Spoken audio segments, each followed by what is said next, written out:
ఇక్కడ యెహోషువతో దేవాది దేవుడు పలుకుతున్నటువంటి మాట ఏంటంటే, నేను రాసినటువంటి లేదంటే నేను ఇచ్చినటువంటి ఆ యొక్క సమస్తమైనటువంటి ఆజ్ఞలను, మాటలను, మరి కొన్ని ఒక ప్రిన్సిపల్స్ లేదంటే కొన్ని సిస్టమ్, అవన్నీ కూడా యెహోషువకు ఇచ్చి మనస్సు ముందుగా ఏం చేసుకోవాలంటండి, దృఢం పరుచుకోవాలి.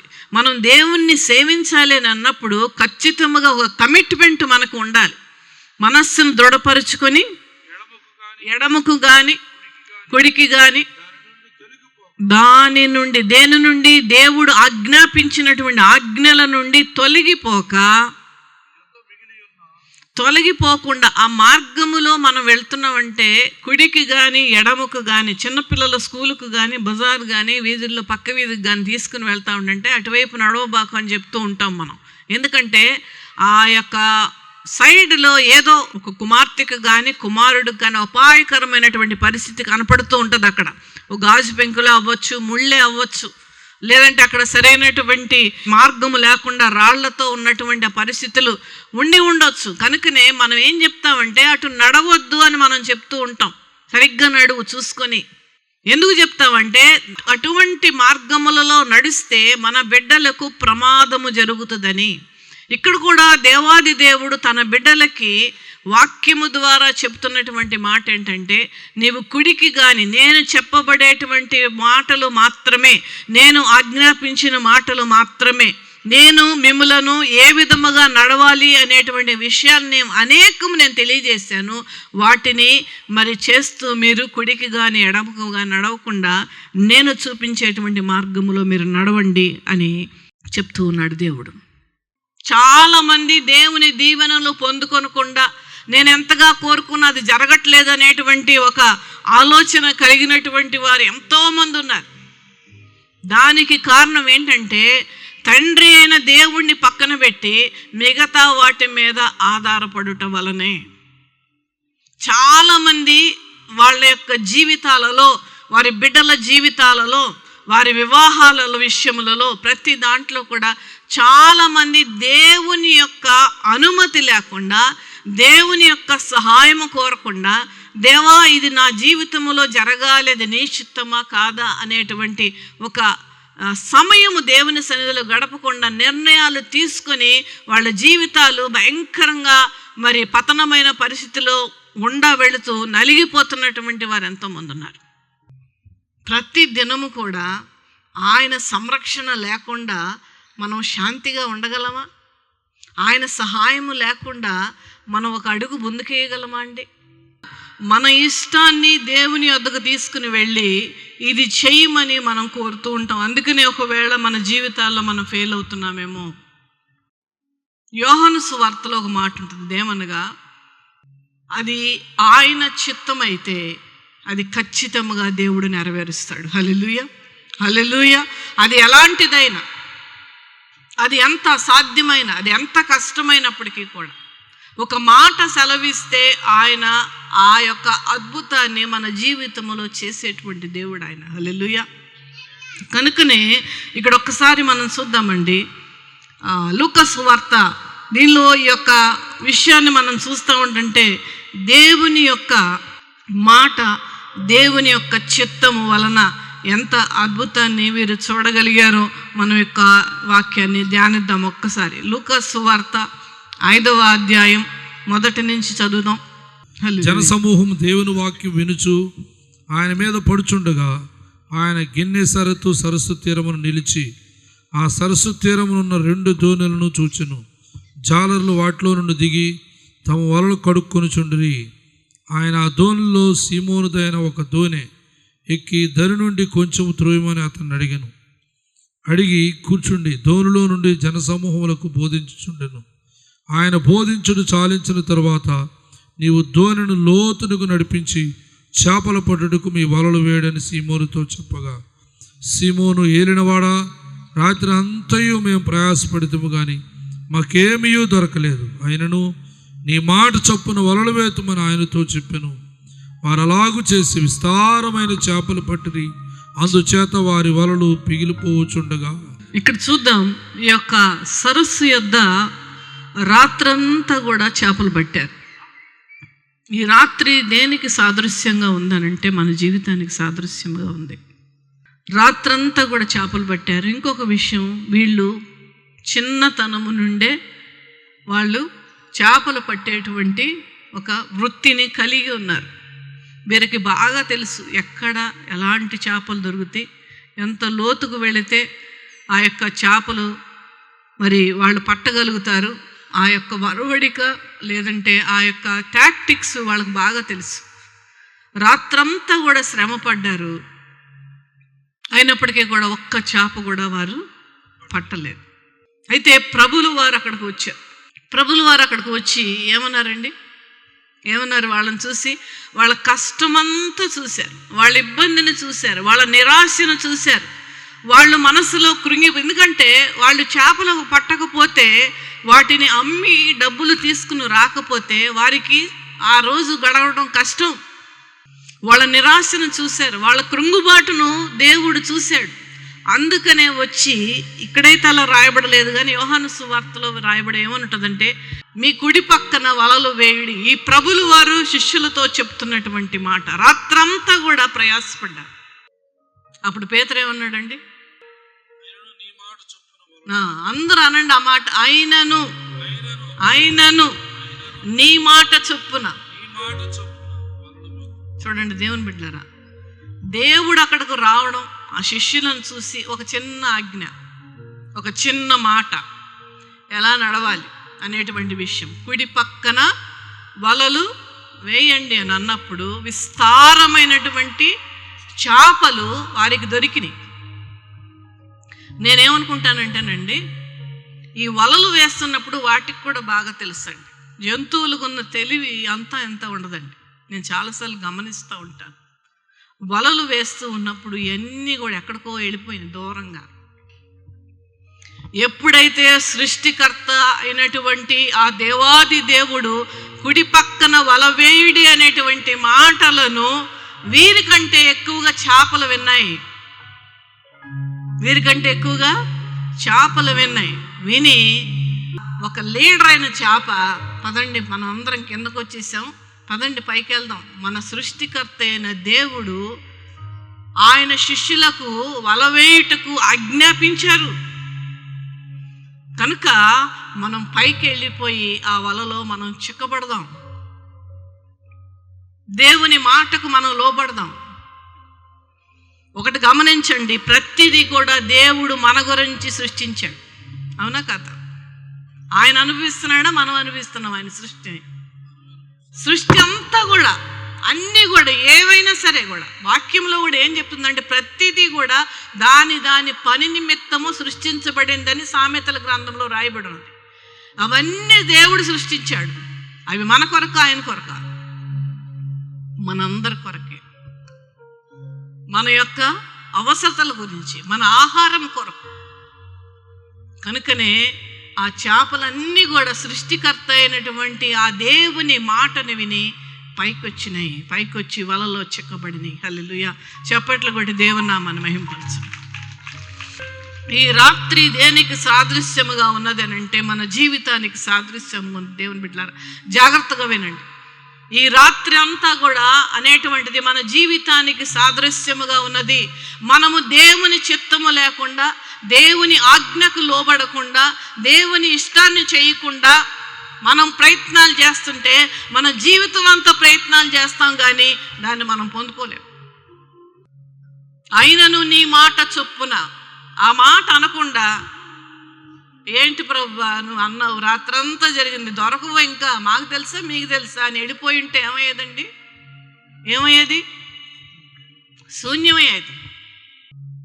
ఈ రాత్రంతా అనేటువంటి మాట మన జీవితానికి సాదృశ్యముగా ఉన్నది. మనం ప్రతిదీ కూడా ఆయన మాట విని మనం ముందుకు వెళ్తుంటే అనేకమైన దీవెనలు, ఆశీర్వాదాలు మన జీవితంలో మనం చూడబోతూ ఉన్నాం. హల్లెలూయా, హల్లెలూయా. అందుకనే భక్తుడు అద్భుతమైన పాట రాశాడు. దానిలో ఒక వచనాన్ని పాడతాను నేను. రాత్రంతయు శ్రమ పడినా రాలేదు ప్రభు జయము, రహదారి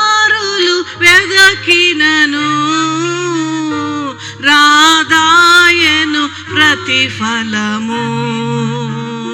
రాత్రంతయు శ్రమ పడినా రాలేదు ప్రభు జయం. మనకి జయము ఉండదండి దేవుని బిడ్డలారా.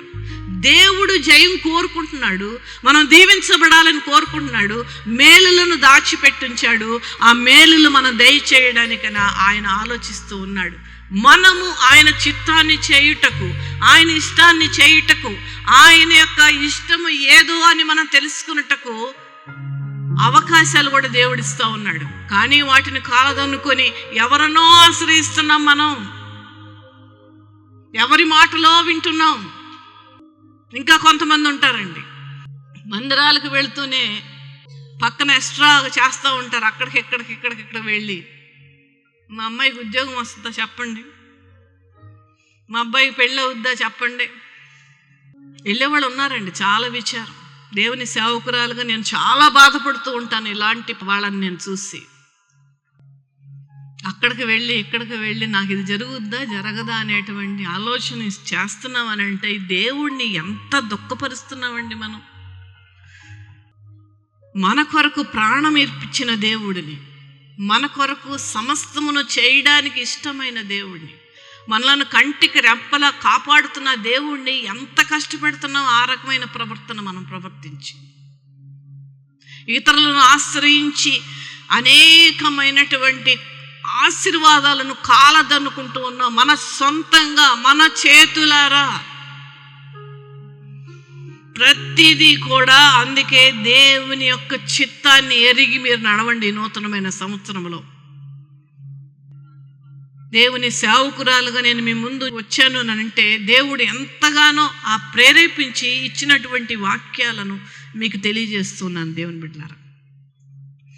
ఈ ఉదాహరణ మీరు ఆల్మోస్ట్ ఎవ్రీడే చదవండి. ఈ యొక్క లూకాసు వార్తలు 5వ అధ్యాయంలో ఉన్నటువంటి ఆ చేపలు పట్టేటువంటిది ఆయన చిత్త ప్రకారం జరిగితే మేము ప్రతిఫలాలు మనం జీవితంలో చూస్తాం. హల్లెలూయా. అందుకనే వాక్యములో కూడా ఏమున్నదంటే, నీ స్వబుద్ధిని ఆధారము చేసుకొనక. ఈ వాక్యం నన్ను అడిగితే కొనుక్కొని పెట్టుకోండి ఇంట్లో.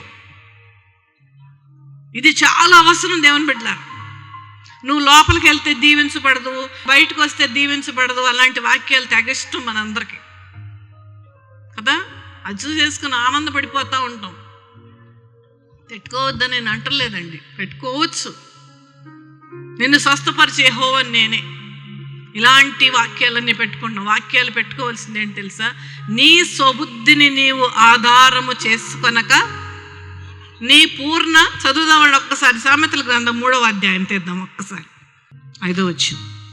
స్వబుద్ధిని ఆధారం చేసుకుని, నీ స్వబుద్ధిని ఆధారం చేసుకుని నీ పూర్ణ హృదయముతో యెహోవా యందు నమ్మిక ఉంచుము. అక్కడ మొట్టమొదటి ఏంటండి? నీ స్వబుద్ధిని ఆధారం. అంటే నువ్వు ఏ ఆలోచన వస్తే అది చెయ్యొద్దు. సినిమా డైలాగులు చాలా బాగుంటాయి, మనకు అవన్నీ కూడా వ్యతిరేకం. నీ స్వబుద్ధిని నీవు ఆధారం దేని విషయంలో కూడా, ప్రతిదీ కూడా నువ్వు దేవుని దగ్గరకు అడగాలి. దేవుని చిత్తం తెలుసుకోవాలి. ఆ చిత్తము తెలుసుకుని దాని ప్రకారం నడుచుకుంటే దేవుడి చిత్తములో ఉన్నటువంటి ఆ యొక్క ఆశీర్వాదములు, ఆయన నామములో ఉన్నటువంటి ఆశీర్వాదములు మనకు దేవుడు అనుగ్రహించబోతూ ఉన్నాడు. హల్లెలూయా, హల్లెలూయా. నీ పూర్ణ హృదయముతో. సగం అక్కడ సగం ఇక్కడ కాదండి. సగం ఎక్కడ సగం అక్కడ కాదు. నాకు తెలిసినటువంటి ఒక వ్యక్తి వద్దన్న కొద్ది పెళ్లి చేసుకున్నాడు. చాలా చెప్పాను నేను ఆమెకి. ఈరోజు చాలా అనుభవిస్తూ ఉన్నది. నేను చెప్పానని కాదు, దేవుడు నా ద్వారా మాట్లాడాడంతే. నేనేమాత్రం రాలండి. మనము కూడా చూడండి దేవుని బిడ్డలారా, ప్రతి దాంట్లో కూడా మనది దేవునిది అనేటువంటి ఆ రెండు కూడా వ్యత్యాసం మనం కొనుక్కుని మనం ముందుకు సాగాలి. కొరంథీలు రాసినటువంటి పత్రికలో కూడా ప్రభు అదే చెప్తూ ఉన్నాడు. ఒక్కసారి చూద్దామండి. కొరంథీలు 1 కొరంథీ 2వ అధ్యాయము 4వ వచనం. నీ విశ్వాసం మనుషుల జ్ఞానమును ఆధారం చేసుకుని, నీ విశ్వాసము మనుష్యుల జ్ఞానమును ఆధారము చేసుకొనవద్దు. దేనిని నువ్వు ఆధారం చేసుకుంటున్నావు? ఆధారము నువ్వు చేసుకునవద్దు అని అంటున్నాడు. దేవుని యొక్క చిత్తము మనం ఆధారం చేసుకోవాలి. ఆ విధముగా మనం ఉంటే దేవుని యొక్క దీవెనలు మనం చూడబోతూ ఉన్నాం. హల్లెలూయా, హల్లెలూయా. దేవుని మాటకు లోబడి బ్రతికేటువంటి వారికి ఖచ్చితంగా దేవుడు దాచి ఉంచాడు మేలలు. నయమాన్ అనేటువంటి వ్యక్తి ఎంతమందికి తెలుసండి? ఇక్కడ నయమాను ఆ యొక్క గవర్నమెంట్లో మిలిటరీ జనరల్గా ఉంటున్నటువంటి ఒక సైన్యాధిపతి. సైన్యం అంటే కొన్ని వేల మంది ఉంటారు. ఆ సైన్యానికి అంతటికి కూడా అధిపతి. సైన్యం అంటే ఇతని చేతిలో ఉంటుంది. శత్రువులు వస్తూ ఉన్నప్పుడు ఈ సైన్యాలు వెళ్ళి వాళ్ళతో పోట్లాడి గెలుస్తూ ఉంటారు. ఓడిపోతే మళ్ళీ చాలా కోల్పోయినట్లే. చాలా ఇంపార్టెంట్ పార్ట్ అన్నమాట. ఆ యొక్క వ్యక్తికి కుష్ఠవ్యాధి అందరికీ తెలుసు. మళ్ళీ నేను తెలియనటువంటి వారికి చెప్పటం నా బాధ్యత కనుక చెప్తూ ఉన్నాను. కుష్ఠవ్యాధి ఉన్నది అతనికి. ఆ కుష్ఠవ్యాధి బాగవ్వాలని అక్కడ ఉన్నటువంటి ఒక చిన్నది కోరుకుంది. భార్య వచ్చి చెప్పింది, పలానా ప్రవక్త దగ్గరికి నీవు వెళ్ళి ఏం చేయమన్నారండి? వెళ్ళి నిన్ను నీవు కనపరుచుకో, నీ యొక్క వ్యాధి నయమవుతుంది అని చెప్పినప్పుడు ఈ యొక్క శతాధిపతి చాలా హై లెవెల్లో ఉన్నటువంటి ఆ ఉద్యోగస్తుడు కనుక కొద్దిగా ఈగో చూపించాడు. అక్కడ ఈగో చూపించాడు. ఏమనంటే ఆ యొక్క ప్రవక్త అయినటువంటి ఆయన ఆ యొక్క యొర్దాను నదిలోకి వెళ్ళి నువ్వు స్నానం చేయమని చెప్పినప్పుడు కోపం వచ్చింది, ఈగో వచ్చింది. చాలామందికి ఈగోలు ఉంటున్నాయండి ఈ మధ్య చాలా. ఈగో అంటే ఫుల్ డెఫినేషన్ ఏంటి తెలుసా మీకు? Edging God out. Edging God out అంటే ఈగో అంటే ఏంటంటే దేవుణ్ణి నీ హృదయంలోంచి నువ్వే తోసేస్తున్నావు అని అర్థం. అదే వచ్చింది ఇక్కడ. నయమానికి వచ్చి ఏమన్నాడంటే, అక్కడ నదికి వెళ్ళమంటావేంటి? నువ్వేదో చెయ్యాడిచ్చి స్వస్థపరుస్తావు అని అనుకున్నాను. నువ్వు నదికి వెళ్ళి నన్ను స్నానం చేయమంటావేంటి? మా ఊర్లో నదులు లేవా? మీకంటే బాగున్నాయి మాకు నదులు అని చెప్పేసి ఒక కోపంతో వెళ్ళిపోతూ ఉన్నప్పుడు అక్కడ పనిచేస్తున్నటువంటి వ్యక్తే, అతని దగ్గర పనిచేసే ఒక పనివాడు చెప్తాడు, ఒక మాటే కదా అన్నాడు, ఒక్కసారి మునిగితే పోలా అని అన్నప్పుడు అతడు వెళ్ళి యొర్దాను నదిలో మునిగి స్వస్థ చిత్తుడై అవుట మనం చూస్తూ ఉన్నాం వాక్యములో. హల్లెలూయా, హల్లెలూయా. అయితే యొర్దాను నదిలో స్వస్థత ఉన్నదా అండి?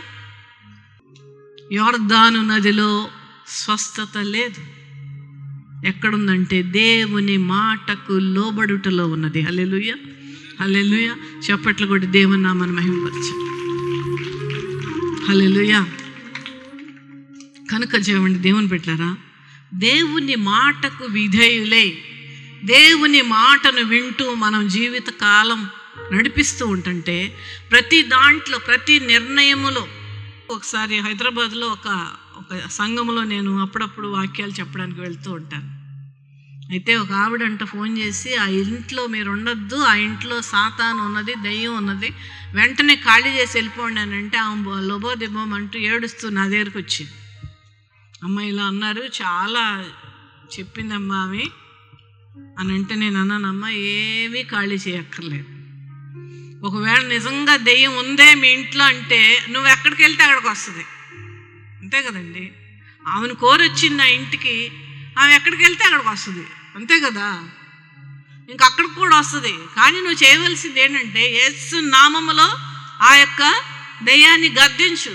అలాంటిది ఏమీ లేదు. యేసు శక్తి గల నామము కింద ఏ దురాత్మకు కూడా అధికారం లేదు, శక్తి అంతకంటే లేదు. మనం దాన్ని అలో చేస్తేనే అది వస్తుంది, అంతేగాని దానంతటికి అది రాదు. అది ఎప్పుడు అలో చేస్తామంటే దేవుని శక్తిని మనం అర్థం చేసుకోలేనప్పుడు, దేవుని శక్తిని మనము త్రోసిపుచ్చుతూ ఉంటున్నప్పుడు, ఇతరుల మీద ఆధారపడినప్పుడు, ఇతరుల మాట ఆధారపడినప్పుడు. నేను ఒక మాట నేను చెప్తున్నాను దేవుని బిడ్డలారా, ఆత్మీయంగా బలహీనులైనటువంటి వారి సలహా అంతకంటే తీసుకోవద్దు మీరు. చాలామంది అదే చేస్తున్నారు. కనుకనే చాలామంది తప్పు మార్గాల్లోకి వెళ్తున్నారు, దేవుని మార్గాలను విడిచిపెడుతున్నారు. వాళ్ళు చెప్పారు వీళ్ళు చెప్పారని మీ జీవితాలను నాశనం చేసుకోవద్దు.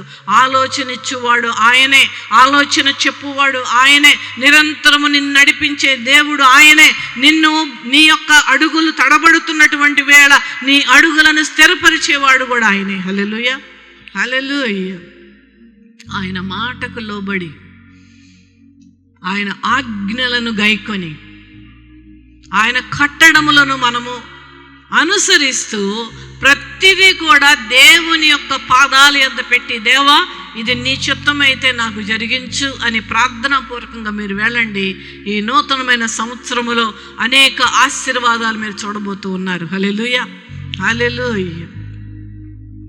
లేదంటే మన సొంత ప్రయత్నాలు మనం చేస్తూ ఉంటుంటే దేవుని కార్యాలు మనం చూడలేం. మన సొంత నిర్ణయాలు మనం చేస్తూ ఉంటుంటే మనము దేవుని యొక్క ఆశీర్వాదాలు మనమే పోగొట్టుకుంటాం. దేవుడు ఎప్పుడు సిద్ధముగా ఉన్నాడు. ఒక మాట అన్నారు ఆయన, ఆకాశము భూమి గతిస్తాయి. పొద్దున్న లేచేటప్పటికల్లా నువ్వు కాళ్ళు పెట్టడానికి భూమి లేకపోతే ఏమైపోతామండి? అది జరగబోతుంది రేపో మాపో. ఆకాశము భూమి గతించిపోతాయి, అయినప్పటికీ కూడా నా మాటలు గతించవు.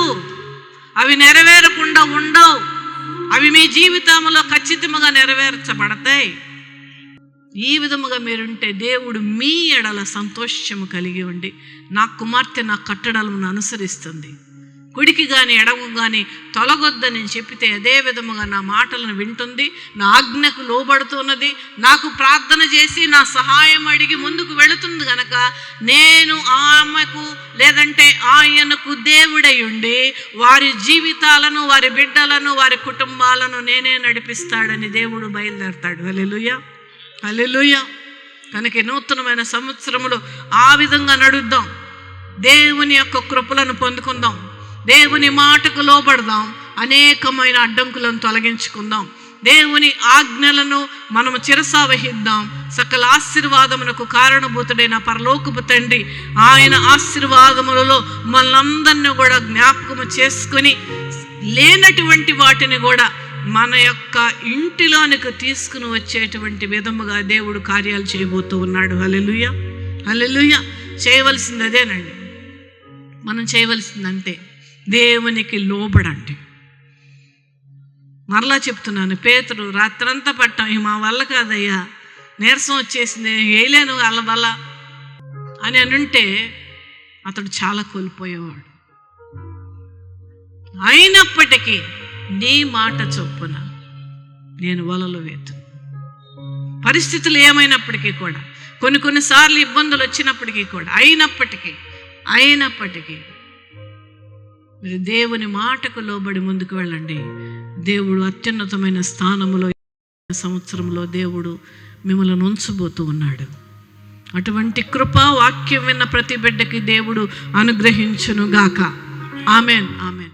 ఇదిగో దేవా నా జీవితం ఆపాదమస్తకం నీకంకితం. ఇదిగో దేవా నా జీవితం ఆపాదమస్తకం నీకంకితం.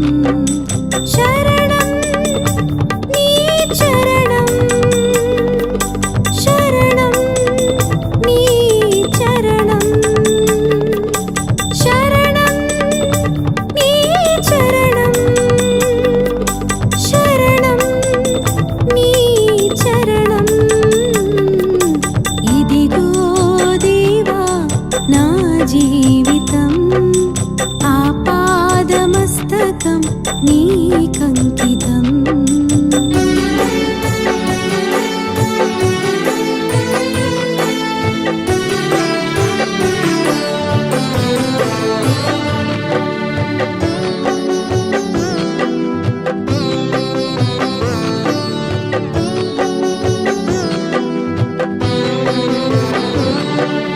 పలుమార్లు వైదొలగినాను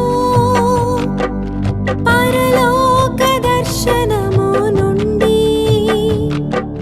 విలువైన నీ దివ్య పిలుపుకు నీ తగినట్లు జీవించనైతి. అయినా నీ ప్రేమతో నన్ను దరి చేర్చినావు. అందుకే గైకొనుము దేవా ఈ నా శేష జీవితం. శరణం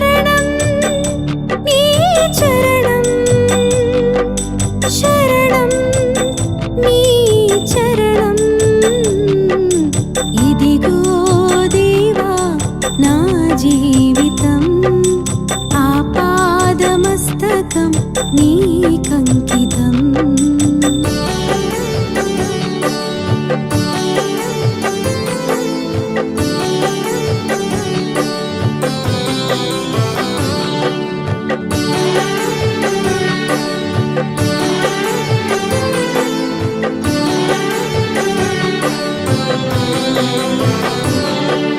నీ పాదముల చెంత చేరి నీ చిత్తంబు నెరుగా నేర్పు. నీ హృదయ భారంబు నొసగి ప్రార్థించి పని చేయనిమ్ము. ఆగిపోక సాగిపో ప్రియసుతునిగా పని చేయనిమ్ము. ప్రతి చోట నీ సాక్షిగా ప్రభువా ఉండనిమ్ము. శరణం నీ చరణం, శరణం నీ చరణం. ఇదిగో దేవా నా జీవితం, ఆపాదమస్తకం నీకంకితం.